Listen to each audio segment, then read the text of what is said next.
Hello, I'm Roger Bisbee, and I just want to do a quick little rant with you because this really gets to me. Two things that builders get wrong over and over again. I mean, if I had £1 for every time I've seen this, I'd have a lot more money than I have now. These two things, what are they? The first one I'm going to look at is patio doors. It could be bifolds, it could be sliding doors, but water ingress underneath patio doors is one of the problems that I see, and it just makes me wonder why people can't get this right. You can't do anything. Really very, very simple.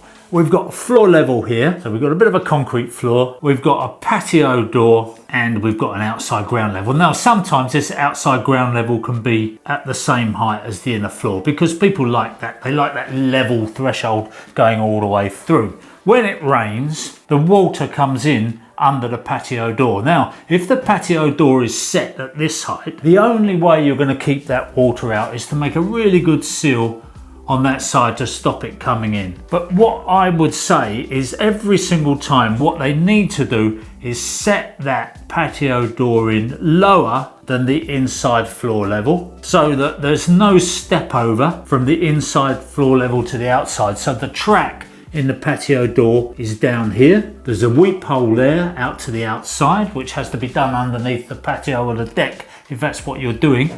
But the very, very important thing, I'll just draw this again for you so you can see it. We've got our inner floor level here, our tiles. Then we get a wide piece of damp-proof course and we put that damp-proof course down like that. And then we set our patio doors in and we bring those patio doors in so that the track in the patio doors is at the same level. That means that any water that gets into that patio doors is then got to climb up here to get into there. It's that simple. All it requires is that little finish there. The way I've seen it done so many times, new builds or retrofits or anything like that, is that there's the floor level, there's the outside ground, they put the patio door on top of the floor like that and they try to seal that gap in here. Now I went to one the other day where the water was getting in and they've got a beam and block floor, so they've got a beam under there, insulation here, screed there,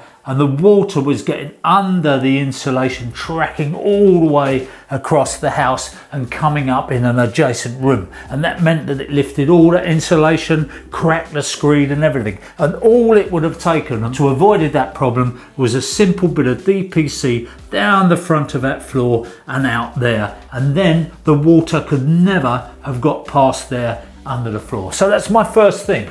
Patio doors, get that threshold detail right and you will never have any problems again. The other thing is your shower tray. And that's why I think these 2 points are related, both to do with water. And if you think about it, we're talking about exactly the same problem again. We're talking about water getting down here, down the back of the shower tray, down there and into the ceiling, the damp patch. Now, it's very, very easy to solve that problem by putting a bit of tile backer board on there and either a classy seal up the back that's stuck to the wall and stuck to the shower tray, or we put a self-adhesive tape, special tape, which is flexible, up the wall onto the shower tray, and then we put the tiles down on the front. And that means that any water that gets in there from the shower can't then seep down into here and away. Very, very simple thing. It would take hardly any money and not much longer to do that properly. But what do we see over and over again?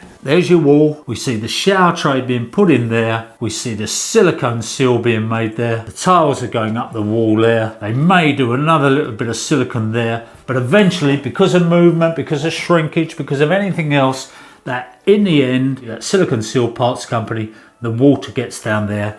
And sometimes you don't know about it for weeks or months on end, and it's rotted the joist. It's caused all kinds of damage under the floor, then costs several £1000s in many cases to put right. Now, the insurance companies are paying out for this kind of thing, and they're paying out for those patio door faults over and over again. So I think it's beholden on the insurance companies to talk to the building inspectors, to talk to everybody else about coming up with a decent specification so builders can be in no doubt about what they should be doing, because left to their own devices, they just make it up as they go along. So there's my little rant, the two things that I feel that builders could change and should change.